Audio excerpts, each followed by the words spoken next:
Sir আমার নাম রিয়াজ আর ওর নাম আকাশ। উল্টা বলছো। স্যার উল্টো বললে এলাইছি স্যার, আমার নাম হইতেছে রিয়াজ আর ওর নাম আকাশ। তুই আবার উল্টা বলছো। তাহলে তুই ভাও করিয়ে করে দে। ভাও করা লাগবে না, বুঝছি। তুই রিয়াজ, তুই আকাশ। স্যার এত রাতে কোত্থেকে আসতোস? স্যার আমরা ওই গানের ভিতর থেকে আসছি। মানে? মানে স্যার আমরা ওই গানের দোকানে কাজ করি, গানের যে সিডি আছে না ওই দোকানে, সেখানে স্যার একটু মদ খেয়ে বলাইছি স্যার, সরি স্যার। স্যার আঙুল ভুল হয়ে গেছে, আমরা না বুঝি খাই ফেলেছি। এটা বলার দরকার ছিল না, এমনিতেই বুঝছি। চলো। স্যার গাড়িতে যে উঠবো স্যার খুব বমি আসতে আছে, গাড়ির মধ্যে উঠে যদি বমি করে দেই তাইলে তো আপনাদেরই সমস্যা। তার চেয়ে স্যার আমাদের বসের সঙ্গে একটু আলাপ করেন স্যার, কিছু মনে না করলে। একটা ভুল করিয়ে বলাইছি স্যার। এই এত রাত পর্যন্ত কোথায় ছিলা তুমি? কোথায় ছিলে বল? আমার একটু কথা কইতে দাও। একদম মিথ্যা কথা বলবি না, তাহলে এক কোপে আমি একদম।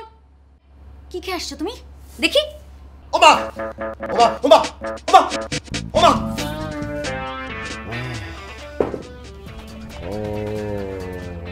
কি হয়েছে তোমার? কি ধরা পড়ছো তার জন্য ঢং করতেছো না? ও ও কি হয়েছে? ও ও কি হয়েছে তোমার? আমার তো ধরো, আমার তো দাও। ব্যথা এখানে? আহ হ্যাঁ আহ আজকে আমার উপর দিয়ে অনেক অত্যাচার গেছে। ও দাঁতে ব্যথা করতে আসছিল, পরে ওই হোমিওপ্যাথি ডাক্তারের কাছে গেছি, ওষুধ দিছে পানির ড্রপ। ওই ওষুধের গন্ধ আর মদের গন্ধ এক।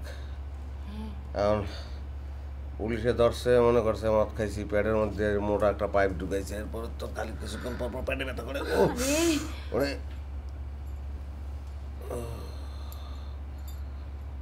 ভাবছিলাম যে ভাত খাইলে মনে হয় পেট ব্যথা কমবে। আচ্ছা ঠিক আছে, তুমি এখানে বসো, আমি তোমার খাওয়া দিচ্ছি। বসো বসো।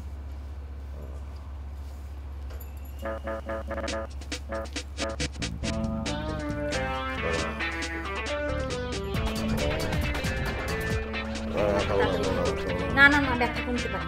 ভাত খাওয়া সম্ভব না আমার পক্ষে।